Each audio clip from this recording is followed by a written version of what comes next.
एक लंबी परिनालिका के कारण स्वप्रेरकत्व का गुणांक, स्वप्रेरण गुणांक पढ़ना है। लंबी परिनालिका के लिए स्वप्रेरकत्व अथवा स्वप्रेरण गुणांक, स्वप्रेरण गुणांक, ये हमें डेरिवेशन पढ़ना है। कल आप लोगों को एक चीज़ क्लास में बताई गई थी, सबसे इम्पोर्टेंट सी, कि अगर वृत्ति कुंडली रहेगी तो वृत्ति कुंडली के लिए चुंबकीय क्षेत्र की तीव्रता के लिए हमें जो डेरिवेशन करना है तो μ0 Ni/2r करना है। और अगर कोई वृत्ताकार कुंडली होगी तो उसके कारण ये केंद्र पर रहेगी और ये अक्ष के किसी बिंदु पर रहेगी। तो इसके लिए तीव्रता होती है B = μ0 Ni में कुछ भी नहीं रहेगा, ठीक है, μ0 Ni रहेगा। जहाँ पर ये जो स्मॉल n है वो प्रति एकांक लंबाई पर, एकांक लंबाई पर फेरों की संख्या रहेगी, एकांक लंबाई पर फेरों की संख्या, है ना। अगर कुल फेरे n होंगे तो इसकी कुल संख्या हो जाएगी nl या n = n/l, ठीक है, एकांक लंबाई में फेरों की संख्या होगी। ये कल हमने चर्चा करी थी, है ना। तो चलिए देखते हैं आज का डेरिवेशन। लंबी परिनालिका के लिए स्वप्रेरकत्व या स्वप्रेरण गुणांक, ये 5 मार्क्स का क्वेश्चन आता है, इस यूनिट से आना है, तो ये 5 मार्क्स के लिए काफ़ी इंपॉर्टेंट क्वेश्चन रहेगा इस चैप्टर के लिए। तो लंबी परिनालिका के लिए स्वप्रेरकत्व या स्वप्रेरण गुणांक, ठीक है। तो इसके लिए हमें सबसे पहले लिखना पड़ेगा, थ्योरी लिखनी पड़ती है थोड़ी सी। तो क्या लिखेंगे? माना कि एक परिनालिका जिसकी लंबाई L है, कुल फेरों की संख्या n है। कुल फेरों की संख्या कितनी है? n है। और अनुप्रस्थ काट का क्षेत्रफल कितना है? 1 है, ठीक है। यह मान लेंगे। माना कि कोई परिनालिका जिसकी लंबाई L है, कुल फेरों की संख्या N है और उसके अनुप्रस्थ काट का क्षेत्रफल a है, ठीक है। तब प्रति एकांक लंबाई में फेरों की संख्या, एकांक लंबाई में फेरों की जो संख्या है, स्मॉल n = कुल फेरों की संख्या बटे लंबाई, n = कितना हो जाएगा? n/l हो जाएगा, ठीक है। ये तो समझ में आ गया हमें। अब यदि इस कुंडली में हम विद्युत धारा I प्रवाहित कर दें, तो यदि कुंडलिका है, परिनालिका में यदि परिनालिका में विद्युत धारा I प्रवाहित करें, तो अगर I विद्युत धारा प्रवाहित करेंगे तो उसके अक्ष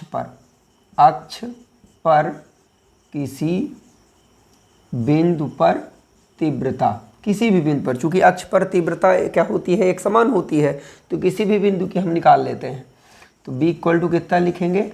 μ0 Ni, ठीक है। कितना लिख देंगे?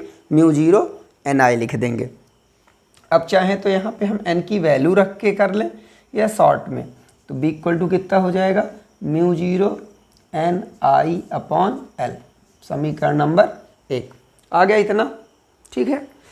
अब हम क्या करेंगे? स्वप्रेरकत्व तो निकालना है। यदि परिनालिका की लंबाई बहुत ज़्यादा ना हो, बहुत अधिक हो, तो उसके लंबाई की तुलना में जो उसका अनुप्रस्थ काट का क्षेत्रफल है उसको नगण्य मान के चलते हैं। तब परिनालिका के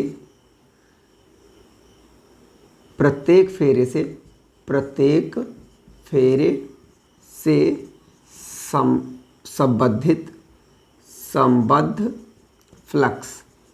संबद्ध फ्लक्स फाई B = कितना हो जाएगा? B × A, ठीक है। फाई B = B होता है। तो हमें क्या पता करना है? फ्लक्स बद्धता।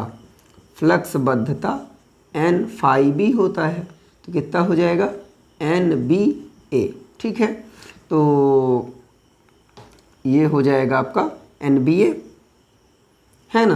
तो मान चाहे तो अभी रख लेते हैं, NB का मान कितना है μ0 Ni/L, और यहाँ पे क्या रख दिया गया A, तो ये हो जाएगा μ0 N² IA/L। ठीक है, ये फ्लक्सबद्धता आ गई। हमें क्या पता करना है, स्वप्रेरकत्व या कि स्वप्रेरण गुणांक। स्वप्रेरण गुणांक का फार्मूला तो याद है ना, L = N/B/I होता है ना। तो N/B की वैल्यू हमने निकाल ली है, कितना है μ0 N² IA/L। तो ये हो जाएगा, इसमें काहे का भाग देंगे तो N/B की वैल्यू हो गई, N/B की वैल्यू जो निकाले हैं अपॉन में I, तो I से I कैंसिल हो जाएगा। तो इस तरह से L की वैल्यू आ जाएगी μ0, यहाँ लिख देते हैं L = μ0 N² A/L, समीकरण नंबर 2। ठीक है, ये काहे का मान आ गया, स्वप्रेरकत्व का। अब यदि ऐसा जो कुंडली के बीच में कोई ऐसा पदार्थ रखा हो, ये तो वायु के लिए आ गया। अब वायु के स्थान पर हम कोई अन्य माध्यम भी भर सकते हैं या कोई दूसरा पदार्थ भर सकते हैं। तो यदि परिनालिका का क्रोड, यदि परिनालिका के भीतर म्यू भीतर भरे पदार्थ की चुंबकशीलता म्यू हो। ठीक है, अगर वायु भरी है तब तो ये डेरिवेशन रहेगा, और मान लीजिए कि वायु के स्थान पर कोई दूसरा माध्यम भर दिए हैं, तो L = कितना हो जाएगा, μ0 के स्थान में आ जाएगा μ N² A/L, समीकरण नंबर 3। ठीक है, अब चूंकि सापेक्ष चुंबकशीलता,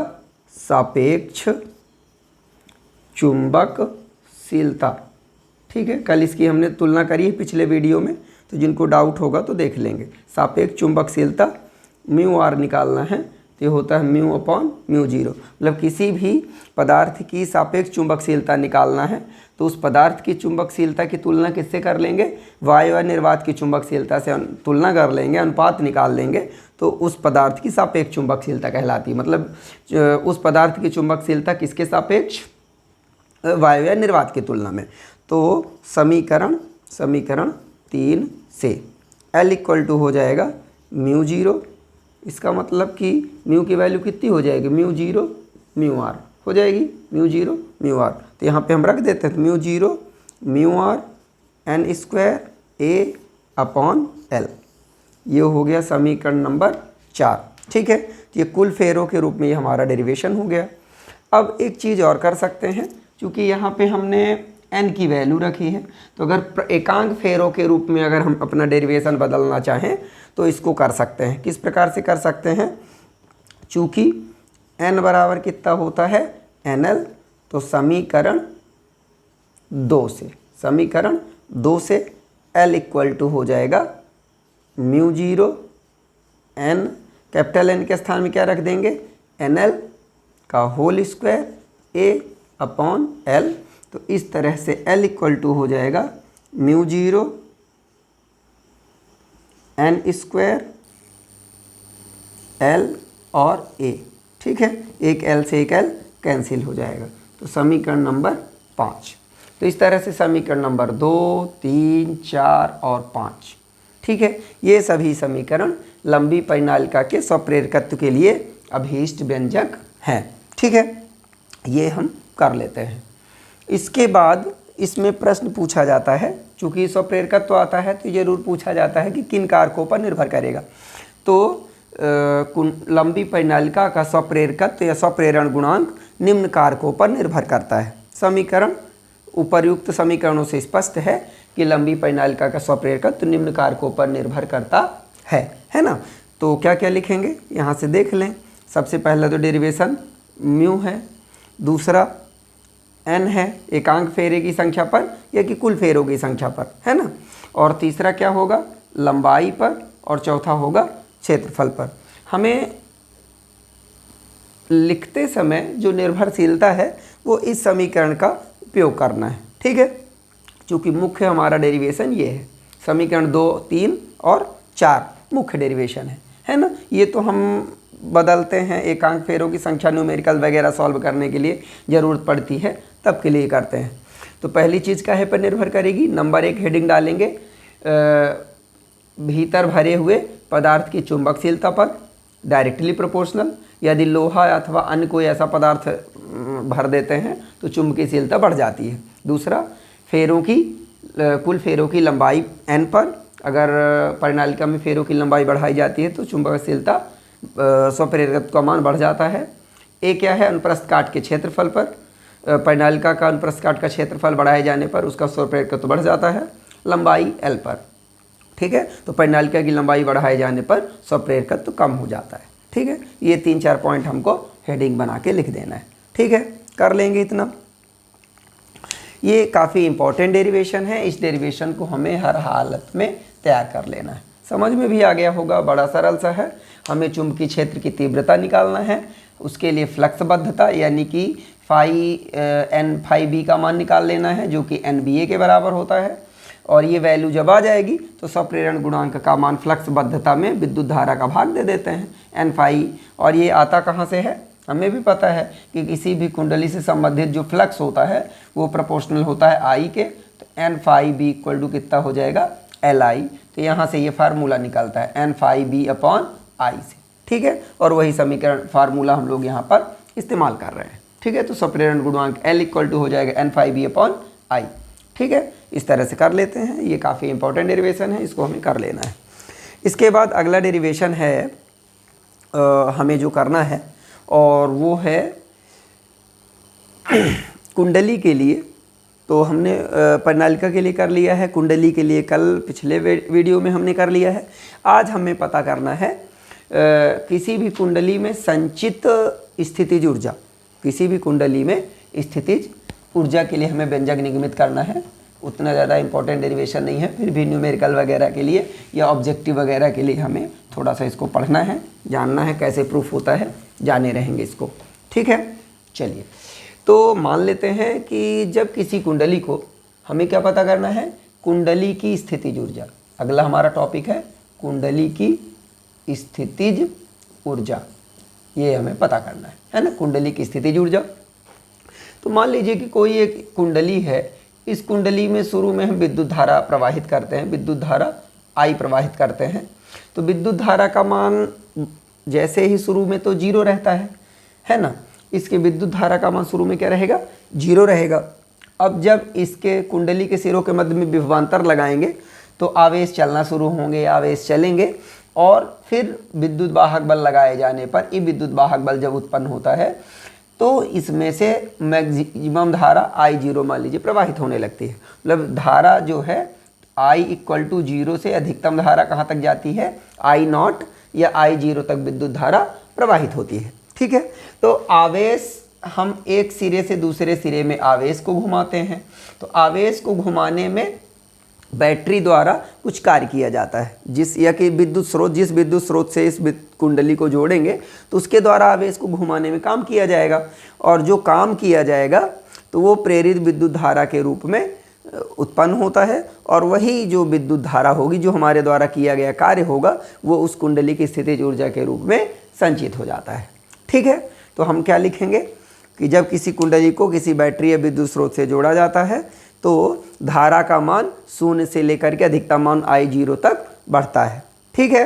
तो जब धारा का मान धीरे धीरे बढ़ता है तो जो प्रेरित विद्युत वाहक बल E उत्पन्न होता है जो धारा परिवर्तन का विरोध करता है, ठीक है। तो मान लेते हैं कि किसी समय dq आवेश परिपथ में प्रवाहित किया जाता है। तो इस dq आवेश को प्रवाहित करने में किया गया इस कार्य dw इक्वल टू हो जाएगा माइनस ई डी क्यू। ये कहाँ से हम पा गए, किया गया कार्य।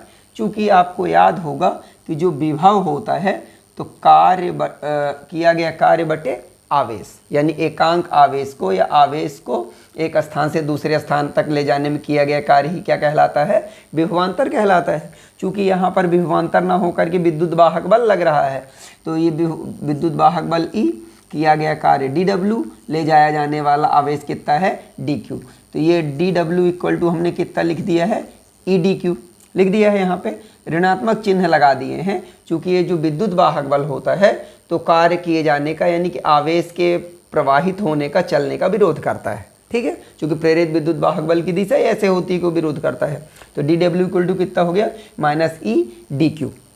ये समझ में आ गया, ये समीकरण कहाँ से आ गया है, यहाँ से विद्युत वाहक बल की परिभाषा से हम लोग करते हैं, है ना। चलिए, इतना आ गया।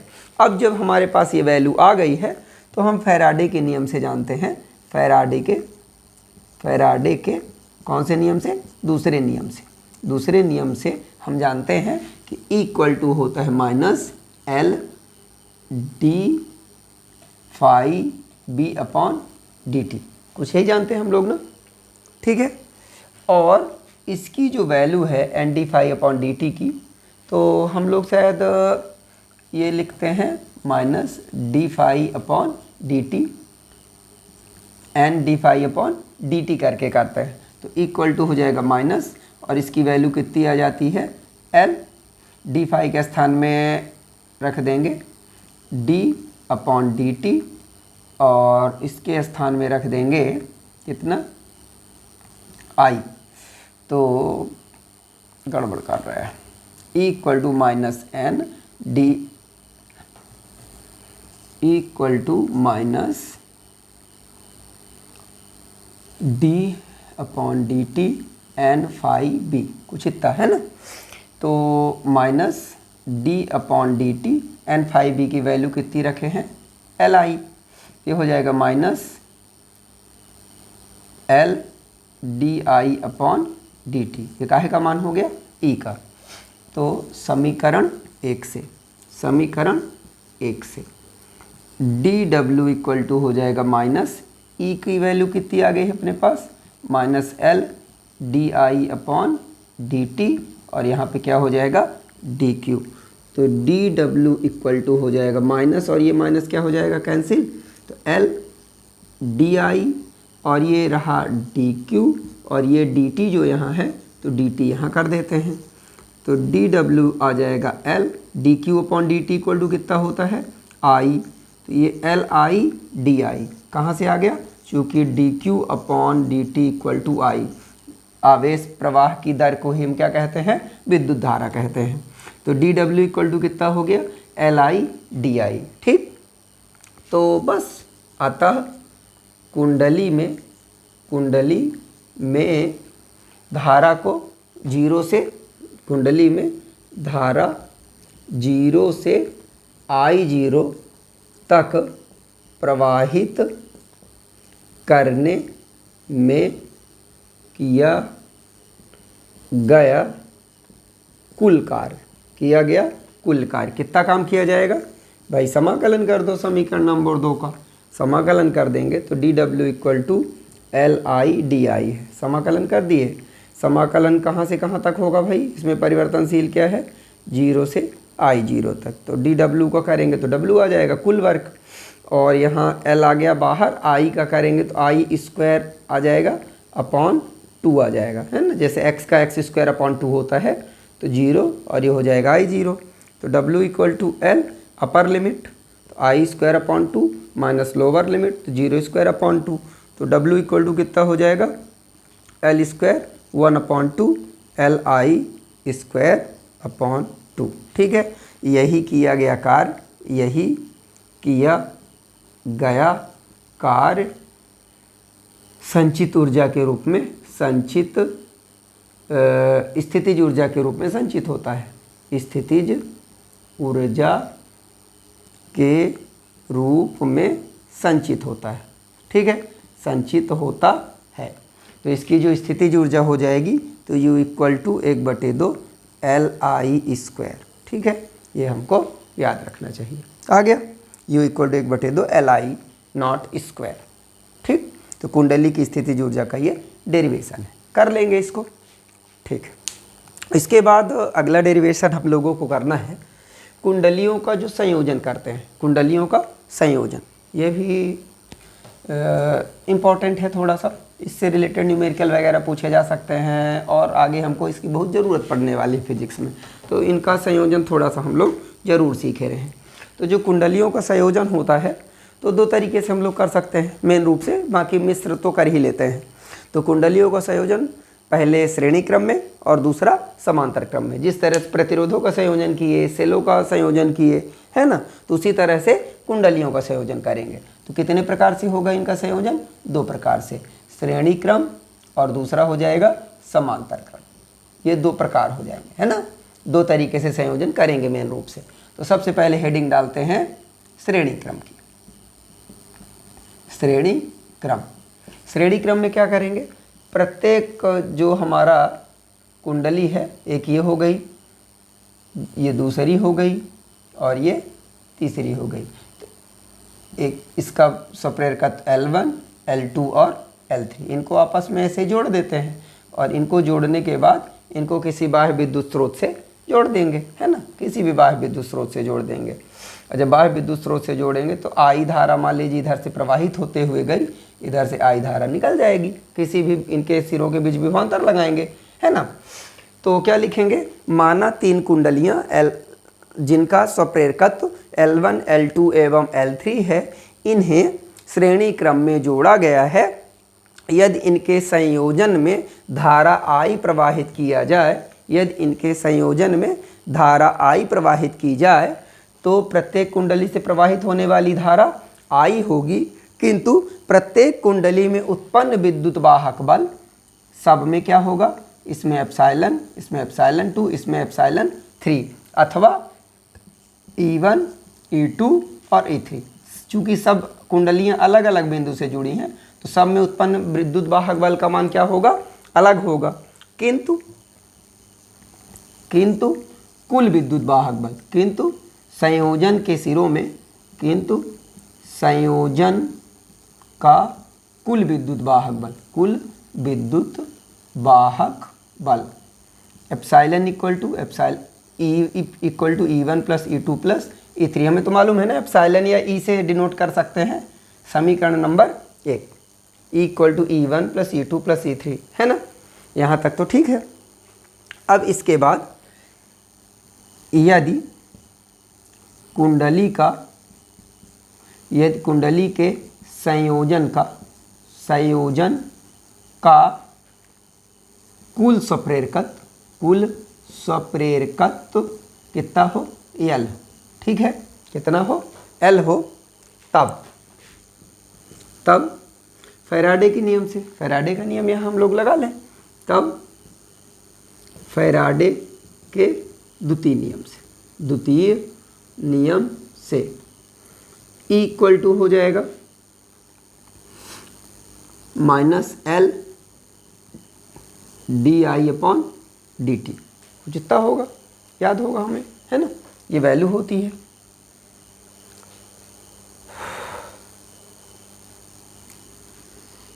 ये काहे की वैल्यू हो गई, पहले की, है ना। इसी प्रकार से E1 equal to -L1 di/dt, E2 equal to -L2 di/dt, E3 equal to -L3 di/dt, है ना।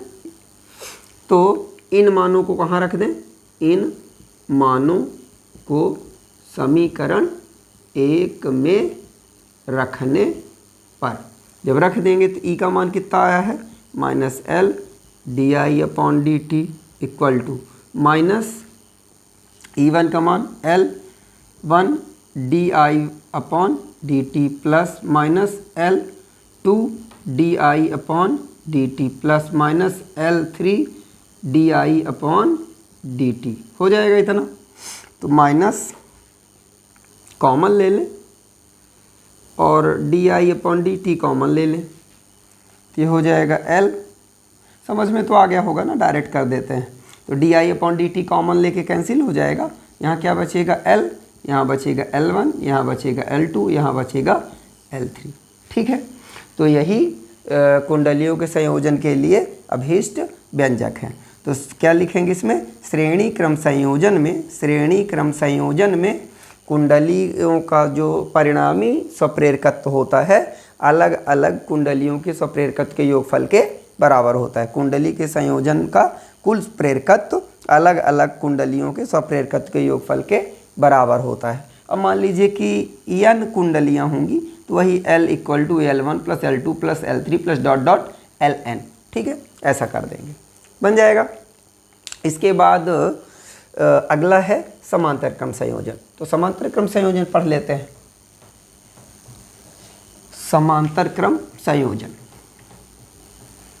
समांतर क्रम संयोजन में दूसरा वाला समांतर क्रम संयोजन, समांतर क्रम संयोजन।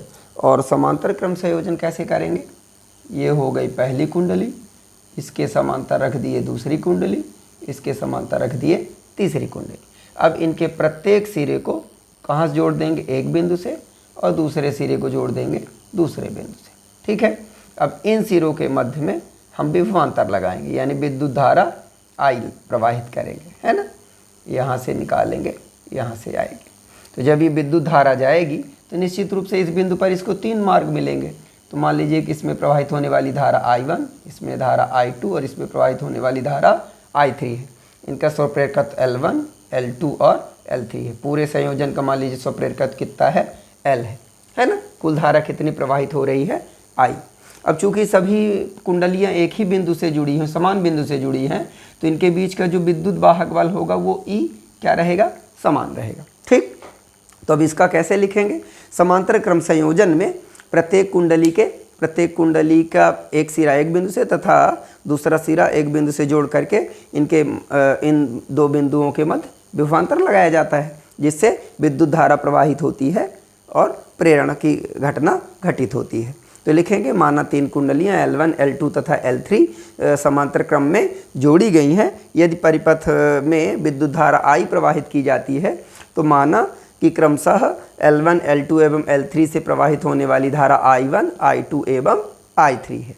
ठीक है, तो इस स्थिति में कुल विद्युत धारा I बराबर कितनी हो जाएगी, I1 + I2 + I3 हो जाएगा इतना। जब ये हो जाएगा तो दोनों पक्षों का अवकलन करने पर, ठीक है, अवकलन कर देंगे तो di/dt = di1/dt + di2/dt + di3/dt। समीकरण नंबर 1 बन गया। अब हम क्या करेंगे, इसमें अलग अलग मान निकालना है। चूँकि इनका विद्युत वाहक बल क्या रहेगा, प्रत्येक कुंडली का विद्युत वाहक बल समान होगा। क्या होगा, समान होगा। बता ही दिए हैं क्यों समान होगा, चूँकि सब एक ही बिंदु से जुड़े हुए हैं। और जब समान होगा तो यदि कुल स्वप्रेरकत्व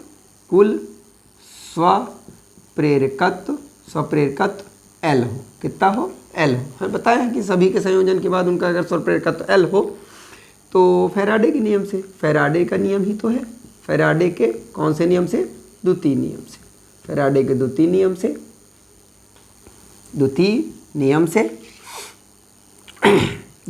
से एप्सिलॉन = होता है -L di/dt। तो निश्चित रूप से एम्प्लाइज लगा दें तो di/dt का मान हो जाएगा -E/L हो जाएगा 1 का मान। इसी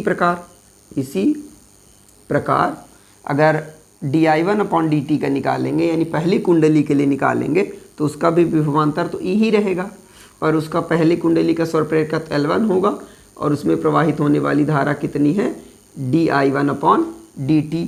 तो इस तरह से di1/dt का मान कितना आ जाएगा, E/-L1।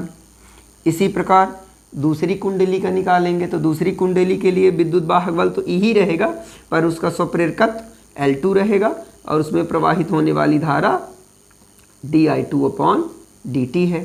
तो इस तरह से di2/dt का मान कितना हो जाएगा, E/-L2, और तीसरी कुंडली के लिए -L3 di3/dt। तो इस तरह से di3/dt का मान कितना हो जाएगा, E/-L3। अब क्या करते हैं, इन मानों को समीकरण 1 में रखने पर, समीकरण 1 में रख देते हैं। तो di/dt का मान कितना आया है, E/L1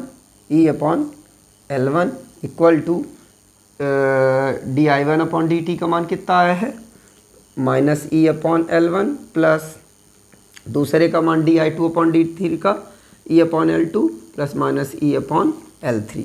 तो -E कॉमन ले लेंगे, यहाँ पे -E कॉमन ले लिए तो 1/L1 plus 1/2 L2 plus 1/3 L3 हो जाएगा। तो E से E कैंसिल होगा, माइनस से माइनस कैंसिल होगा, तो बचेगा 1/L1 equal to 1/L1 plus 1/L2 plus 1/L3। ठीक है, तो ये आ जाएगा आपका परिणामी। अतः किसी कुंडली के समांतर क्रम संयोजन में कुंडली का परिणामी स्वप्रेरकत्व भिन्न कुंडली के स्वप्रेरकत्व का व्युत्क्रम भिन्न भिन्न कुंडलियों के अलग अलग कुंडलियों के स्वप्रेरकत्व के व्युत्क्रम के योग के बराबर होता है। ठीक है, इस तरह से कुंडलियों का हम लोग समांतर क्रम संयोजन कर लेते हैं। ठीक है, कल की क्लास में हम लोग पढ़ेंगे अन्योन प्रेरण एवं कुंडली एवं परिनालिका के कारण अन्योन प्रेरकत्व गुणांक अथवा अन्योन प्रेरकत्व का व्यंजक, जो काफ़ी इम्पोर्टेंट है, इस चैप्टर में होगा। तो कल की क्लास काफ़ी इम्पोर्टेंट रहने वाली है, अतः कोई भी अगली जो वीडियो आएगी उसको ज़रूर मिस नहीं करेंगे, और सब्सक्राइब वगैरह कर लें जिससे आपको वीडियो समय से ज़रूर मिलता रहे। ठीक है, धन्यवाद। अच्छी तैयारी करिए, अच्छे नंबर लाइए, हमें बड़ा अच्छा लगेगा। धन्यवाद।